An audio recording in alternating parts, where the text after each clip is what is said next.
Hello everyone, welcome to back my smart knowledge channel पे। तो आज हम आप सभी लोगों के लिए लेके आए हुए हैं पार्ट ऑफ स्पीच। क्या होता है पार्ट ऑफ स्पीच, किसे कहते हैं पार्ट ऑफ स्पीच? तो आज हम यही सब डिस्कस करेंगे। पार्ट ऑफ स्पीच, जैसे कि आप सभी लोग जानते हो कि हमें हिंदी सीखने के लिए किसकी आवश्यकता होती है? ककारा का ज्ञान होना जरूरी है। इंग्लिश सीखने के लिए हमें हिंदी में इंग्लिश सीखने के लिए हमें एबीसीडी का ज्ञान होना जरूरी है। उसी प्रकार हमें पार्ट ऑफ स्पीच यानी कि ग्रामर का अच्छे से नॉलेज होने के लिए हमें पार्ट ऑफ स्पीच का जो है नॉलेज होना जरूरी है। तो आप सभी लोग कॉपी लेकर के बैठ जाएं, पेन लेकर के बैठ जाएं और जो हम यहाँ पढ़ाएं उसे अपनी कॉपी पे लिखते नोट बनाते जाएं। और वीडियो को देखने से पहले जो है आप लोगों को जो है स्मार्ट नॉलेज चैनल में सदस्यता ले लेनी है, यानी कि अपना एडमिशन करवा लेना है और लाइक करके प्रेजेंटेशन कर देना है कि यस मैं प्रेजेंट हूँ। ओके, तो सभी बच्चे जो है आ जाएं जल्दी से और चलते हैं। तो देखो, हमने आज सिर्फ इतना ही बताएंगे कि पार्ट ऑफ स्पीच क्या है, पार्ट ऑफ स्पीच किसे कहते हैं। तो जैसे कि हमने बताया, पार्ट ऑफ स्पीच को बोलते हैं शब्द भेद। क्या बोलते हैं? शब्द भेद। तो जिसमें से पहला है हमारा, सबसे ज्यादा तो इनको याद करना रहता है और हम इन्हीं के साथ कुछ ऐसी चीजें बताएंगे जो आप लोगों को याद करने में आसानी रहेगी। ओके, तो एक टाइप के पार्ट ऑफ स्पीच होते हैं, यानी आपसे पूछे पार्ट ऑफ स्पीच क्या है, बोलोगे शब्द भेद हैं। और कितने प्रकार के होते हैं, तो बोलोगे eight type of part of speech, यानी कि 8 प्रकार के होते हैं। जिसमें से हमारा पहला है नाउन। देखो नाउन क्या है ये हम डिस्कस करेंगे और जो है ये सब, ये जितने यहाँ पे लिखे हैं हम इसी के बेस पे जो है चलेंगे। क्या है, किसे कहते हैं, क्या नहीं कहते हैं। उसके बाद हमारा है दूसरा प्रोनाउन। तीसरा है हमारा वर्ब। वर्ब मतलब क्रिया। चौथा है हमारा एडवर्ब। सेव हो जाएगा।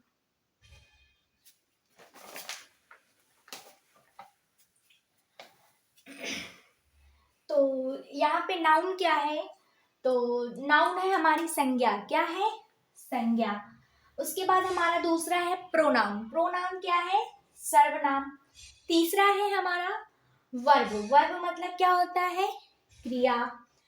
चौथा है हमारा एडवर्ब। एडवर्ब मीन्स होता है क्या? हमारा क्रिया विशेषण। और पांचवा है हमारा एडजेक्टिव। छठवां है प्रीपोजिशन। सातवां है कंजक्शन। आठवां है इंटरजेक्शन। ये तीनों देखो, आप सभी लोग जो है 5 नंबर तक तो इजिली याद कर लोगे, 4 नंबर तक एडवर्ब तक आसानी से सभी बच्चे जो है याद कर लेते हैं। बाकी बीच का तो सबको पता होता है, पर मीनिंग याद करना थोड़ा मुश्किल होता है। लेकिन कोई बात नहीं, कहाँ जा रहे हो, यहीं बने रहो। हम है ना, हम आप लोगों को याद कराएंगे चुटकियों में। देखो कैसे, यहाँ तक तो ठीक है। एडवर्ब देखो, वर्ब है, देखो नाउन है, यहाँ क्या है? नाउन। प्रोनाउन यानी कि PRO जोड़ दो, बाकी वही है, हो गया तुम्हारा प्रोनाउन। इसका मतलब सर्वनाम। तीसरा है हमारा वर्ब, एडी जोड़ दिया, एडवर्ब। क्या बन गया? क्रिया विशेषण। अब हमारा ये पांचवा है एडजेक्टिव। क्या है?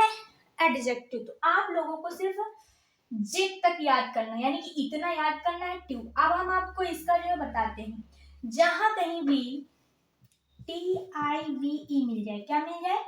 TIV तो से बोलते हैं ट्यू। क्या बोलते हैं? ट्यू। तो यहाँ पे क्या है? एड, ये TIV जुड़ा हुआ है तो इसे बोलेंगे एडजेक्टिव। क्या बोलेंगे? ट्यू। जैसे कि कहीं पे आपको ऐसे कोई बोल दे आपसे बेटा पॉजिटिव, नेगेटिव, तो आपको पॉज याद करना है, लेकिन लास्ट में क्या सेंस निकल रहा है? ट्यू। क्या निकल रहा है? ट्यू।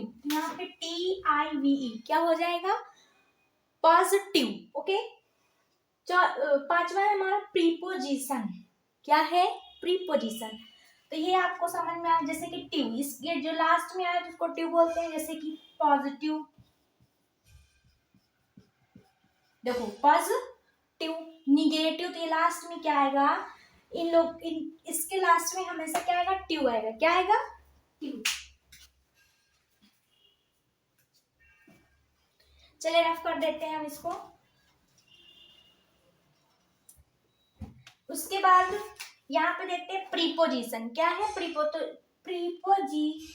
TION। सन कितने प्रकार के होते हैं? 3 प्रकार के। कौन कौन से होते हैं? देखो यहाँ पे बता रहे हैं आपको याद करने का तरीका कि आप लोग कैसे याद कर सकते हैं इसको। तो एक होता है SON, इसे भी क्या बोला जाता है? सन। क्या बोला जाता है? सन। लेकिन जो पार्ट ऑफ स्पीच में सन आता है वो ये होता है TION। इसको भी क्या बोलते हैं हमेशा? इसको भी हमेशा सन बोला जाता है। जैसे कि यहाँ पे TION, तो लास्ट का सेंस हमारा क्या निकलेगा? सेंस सन निकलेगा। जैसे प्रीपोजिशन, आगे कंजक्शन, इंटरजेक्शन, ठीक है। तो ये है सन, इसको हम लोग सन बोलते हैं। क्या बोलते हैं? सन। एक और भी मिलता है हमको TION, एक CION, ठीक है, एक SION। लेकिन जो ज्यादा यूज होता है वो होता है TION। कौन होता है? TION। आई होप कि अंडरस्टैंड। ओके, तो ये है हमारे पार्ट ऑफ स्पीच जिनको हमने बताया बकायदा, और याद करने का तरीका भी बताया। तो जितने बच्चे देखें जिनको समझ में आए तो प्लीज वो लोग लाइक करें और अपने दोस्तों के साथ शेयर भी करें। ओके, जहाँ जो चीज ना समझ में आए तो कमेंट बॉक्स ओपन है, वहां पे पूछें। और कुछ बच्चे हैं हमारे, जैसे कि हमारे कुछ बच्चे हैं जैसे कि अनमोल अनमोल है, अंशुमान है, अंशिका है। ये सभी बच्चे 4-5 बच्चे जो हैं डेली वीडियो को डेली बेसिस पे देखते हैं और उन्हें लाइक भी करते हैं और अपने दोस्तों के साथ शेयर भी करते हैं। तो मैं एक बार रिपीट कर रही हूँ कि 8 प्रकार के पार्ट ऑफ स्पीच होते हैं, ठीक है। कौन कौन से होते हैं?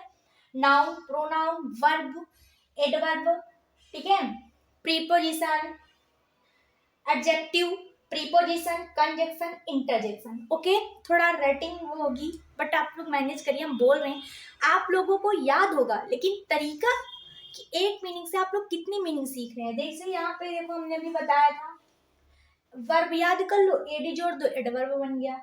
TIV को ट्यू बोलते हैं तो एडजेक्टिव। TION को सन बोला जाता है। जैसे आप इसी को हटाओ, जैसे आपसे कोई और बोले मीनिंग, जैसे कि बोल दे बेटा पॉपुलेशन लिखो, तो पॉपुलेशन लास्ट में क्या आ रहा है? सन। तो कौन यूज होगा? जैसे कि मैंने बताया TION, इसको बोलते हैं सन। तो ऐसे आप इसके साथ साथ और भी मीनिंगे समझ सकते हैं और याद कर सकते हैं। और रही बात नाउन वाली, तो नाउन वाले का एक पार्ट हम बना चुके हैं। अब नाउन का हम दूसरा जो है इसके पार्ट ऑफ इस जितने भी हैं उनका विश्लेषण हम अपने नेक्स्ट वीडियो में करेंगे। तो आप लोग बने रहें, ठीक है। Thank you for this watching. Thank you.